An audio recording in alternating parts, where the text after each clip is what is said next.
Guys, so bibili tayo ng ano, ng dinuguan ngayon. Magkano yung dinuguan? 20, tapos yun. Saka yan, 20 daw.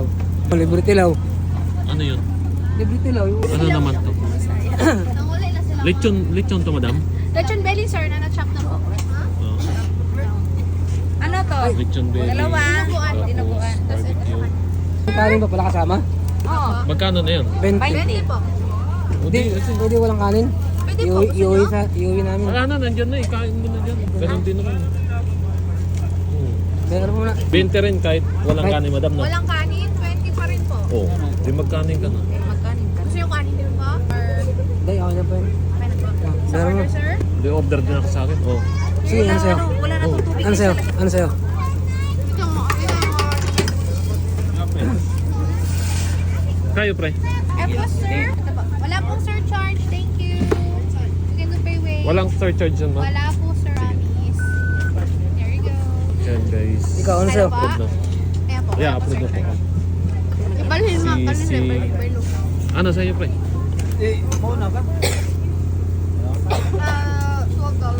pieces or 4 pieces with rice. Ano po sa kanila, sir? Sige dyan, ma'am. Ano gusto nila, sir? Dinuguan? Dinuguan at saka ano? Yung rice na rin po. Or dinuguan rice naman? Magkano yung dinuguan tapos rice? 16 lang. Tapos may barbecue? At 20. 20? Ah, sige. Ganun lang? Are you, sir? Magkano yung lechon? Ha? Tulo 5. 17 with rice, sir. Or 2 pieces with barbecue, 20 na lang po. Sa'yo. Dalawang piraso Ayun. barbecue plus 2 lang, sir. 20 na lang po with rice. With rice na. Yes. 20 with rice. Pwede na. Sa bahay? Ha? Hindi ka kumain, malamig eh. Hingi ka ng sauce. Mga ilang minutes. Paano magkakasusula? Ano yan? Kuplado na yun. Hindi, dyan yung ano, suka. Ayan guys, yung ano, barbecue.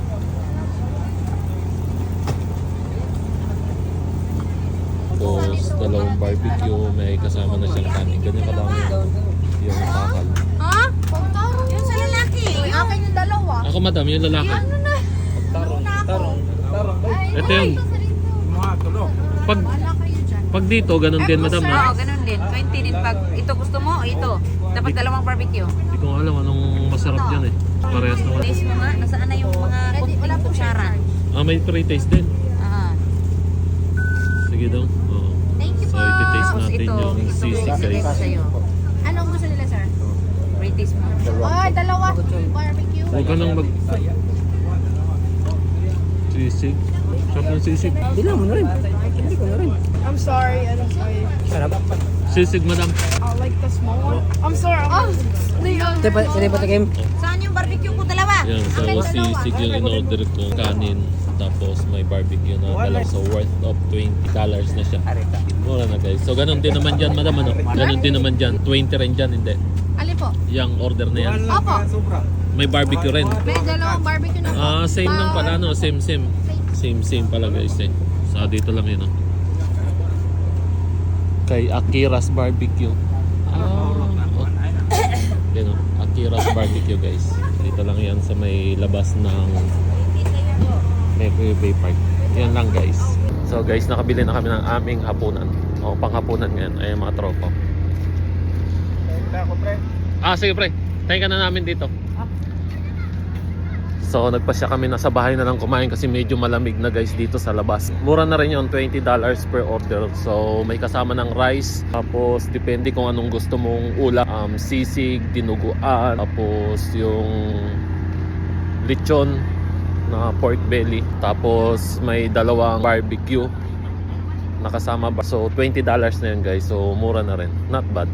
Okay na rin siya guys. Ang sarap naman eh kasi may pre-taste pa siya. So natikman ko yung dinuguan tapos yung sisig. So nag-decide ako sa sisig kasi masarap yung sisig guys. Matagal na akong dinakatim ng sisig ng mga lutong Pinoy. Kaya naman all goods na guys.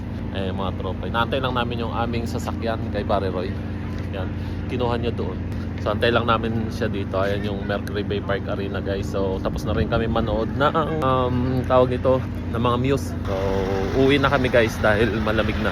Kaya naman yun lang guys. Maraming salamat sa inyong lahat. Syempre shoutout sa mga kababayan natin dito sa New Zealand. At lalong lalo na sa mga OFW sa mansulok ng mundo guys. Maraming salamat at mag-iingat kayo lagi lahat dyan guys. Thank you at bye bye. Peace.